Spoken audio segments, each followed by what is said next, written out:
একটি গ্রামে একজন বৃদ্ধ লোক বাস করত।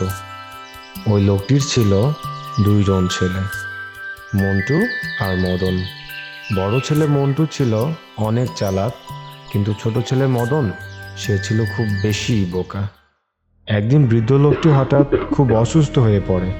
তখন সে তার ছেলেদের ডেকে বলে, পাশের গ্রামে আমার এক বন্ধুর বাড়িতে আজ দাওয়াত ছিল, কিন্তু আমার শরীর আজ খুবই খারাপ, তাই আমি যেতে পারবো না। তোরা দুই ভাই যা, আচ্ছা বাবা। আর তো ছোট ভাইটার দিকে একটু খেয়াল রাখিস। বাবা, তুমি ওর কোনো চিন্তা কইরো না, আমি তো আছি।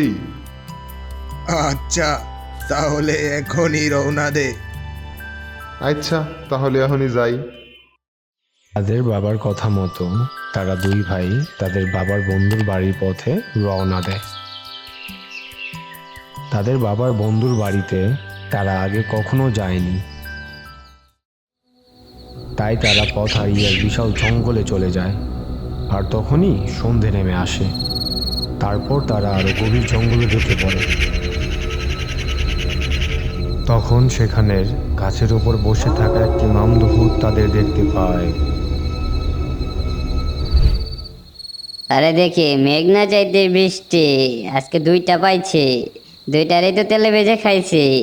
থুকু বানি দিয়া, তেলের দাম তো বেশি, সেও নট ফর মাইন্ড, হা হা হা হা। তখন ভূতটি মানুষ রূপে তাদের পাশে যায়।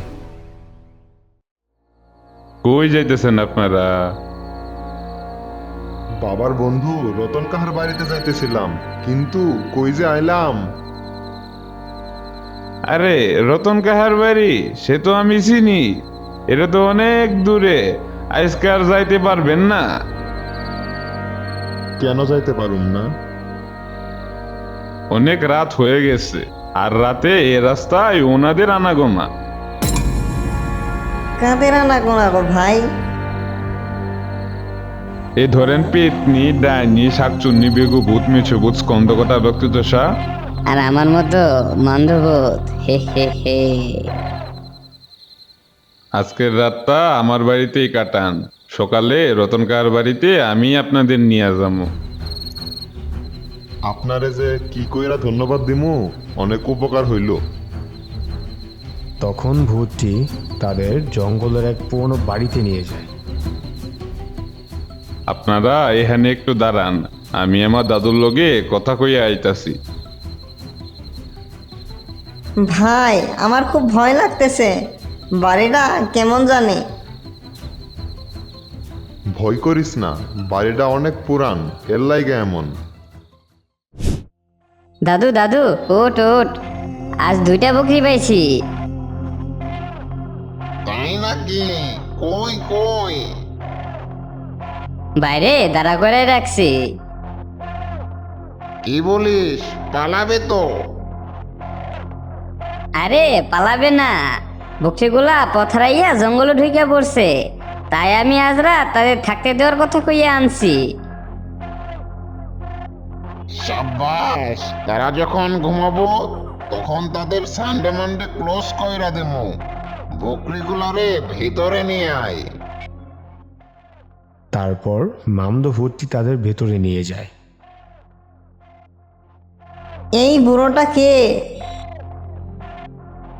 এটাই আমার দাদু, বুড়োটা ঘুমাচ্ছে। চলেন আপনাদের থাকার ঘরে নিয়ে যাই।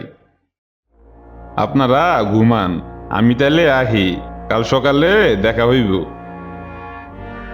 ঘুমা ঘুমা, তোদের আর সকাল হইব না, আজ রাইতে তোদের সানডে মানডে ক্লোজ কইরা দিমু।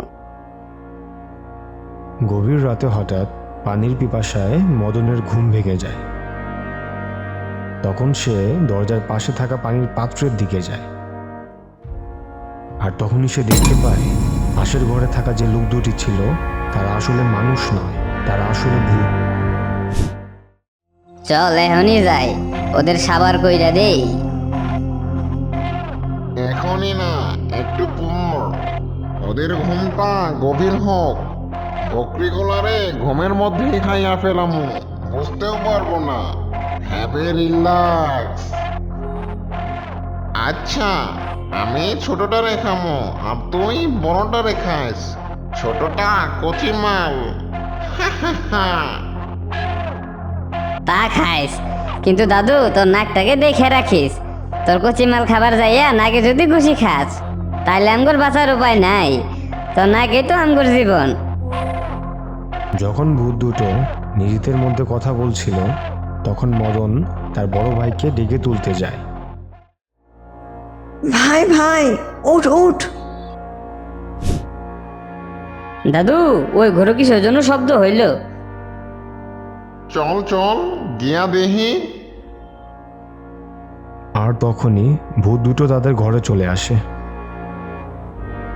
আরে এরা তো ঘুমাই নাই, মনে হয় সব বুঝা গেছে।